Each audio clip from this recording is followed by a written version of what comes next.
Las noticias de la hora en RCN Radio. El presidente Petro, desde Dubái, dijo que la mayoría de su gabinete continuará, que no hay crisis ministerial y que los que se fueron lo hicieron para ir a hacer política. De otro lado, el ministro de Hacienda anticipó que la nueva reforma tributaria que alista espera recaudar 12 billones de pesos. Bueno, hoy finalmente se conoció una renuncia irrevocable que no estaba en el radar, que es la del ministro de la Defensa. Aún no se conocen las razones, incluso han surgido versiones que desde la misma Casa de Nariño se han conducido las renuncias irrevocables a propósito de la más reciente, la del ministro de la Defensa. Está confirmado lo de Iván Velázquez porque no he visto una comunicación oficial por ahora. Bueno, yo estuve viendo algo del Ministerio de la Defensa pero escuetamente decía, ya le estoy buscando aquí rápidamente, el Ministerio de la Defensa escuetamente decía o hablaba sobre la renuncia, o de pronto vi mal, pero por lo menos no han salido a desmentirla tampoco. Sí, porque hasta esta mañana era la versión que estaba circulando de que el ministro había presentado su renuncia. Pero bueno, es decir, las renuncias están porque el presidente las pidió, ¿no? Y desde luego las protocolarias, pero no las irrevocables. Y sale el presidente, quien está, ausente en medio de la crisis. Él niega que hay una crisis ministerial, pero es evidente. De hecho, casi que por descontado, cuando se piden las renuncias protocolarias, se habla de crisis ministerial justamente porque se sacude el gobierno, en este caso, para esta última parte del gobierno de Gustavo Petro, el año y medio que le queda, pero bastantes irrevocables. Después, lo decimos de hace una semana, ese accidentado Consejo de Ministros que terminó en lo que ya sabemos, no se esperaba, no estaba en el radar, pero tampoco han salido a desmentirla. ¿Sí? La del ministro de la Defensa, que uno diría, tal vez resultados sobre la situación del orden público en el país, alguna situación personal del ministro, pero ya ha salido para tratar de cerrar el tema, que ha sido difícil por toda la controversia política. El presidente, para tratar de cerrar el tema, dice que esto que está sucediendo con las renuncias irrevocables para la gente que se va a ir a hacer política. Pero algunos tal vez no.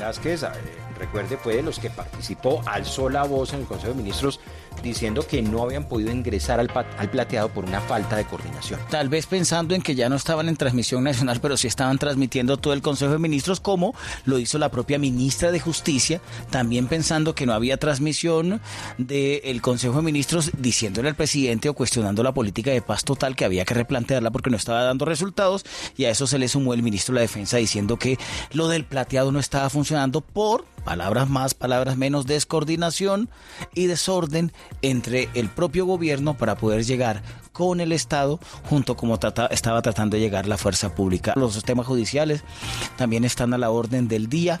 Ha salido una situación en la ciudad de Barranquilla que podría vincular al alcalde Alejandro Char, pero también en las decisiones que se han tomado en los últimos instantes frente al juicio, la tercera jornada de juicio contra el expresidente Álvaro Uribe. Muchísimas noticias hoy, como avances del metro y el posible levantamiento o por lo menos distensión del racionamiento de agua que viene hablando el alcalde de Bogotá, Carlos Fernando Galán. Y ahí está, sí, un escueto comunicado, tiene toda la razón, del Ministerio de Defensa diciendo que a raíz de la información que ha circulado atrás de los medios, es que es una cosa inaudita, ¿no? Entonces, lo estaba buscando mientras estaba hablando ahí, pero sí lo vi porque fue muy escueto. Como dijeron en los medios que había renunciado, sí, presentó renuncia irrevocable. Y se conoció a las 6 de la mañana cuando nadie lo esperaba. A las 7:10, si no estoy mal la hora, usted que tiene ahí, salieron a decir, sí es verdad, presentó renuncia irrevocable, pero ni media línea o ni medio pronunciamiento del ministro de cuándo tomó la decisión y por qué.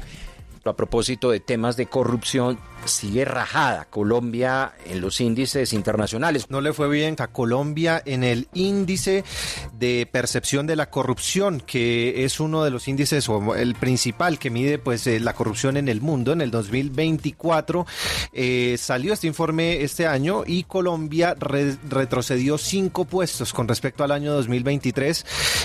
No le fue bien, como usted lo dice, porque ocupó el puesto 92 dentro de 180 países evaluados. La mitad de la mitad. Menos de la mitad. 92, no le fue bien. 180, la mitad. Y en deportes arranca arrancan los playoffs de la Champions League. Con 4 partidos arranca hoy esta serie de playoffs. Recuerden, una serie nueva en este formato que presenta la Liga de Campeones para este 2025. Son 4 partidos en total que viviremos hoy y por supuesto el que se roba todas las miradas es el que va a enfrentar al Manchester City con el Real Madrid a partir de las 13 de la tarde, hora de Colombia. Después de la 1 de la tarde, las voces de los protagonistas y lo que esperan para el duelo de esta tarde. 24 horas de noticias en RCN Radio.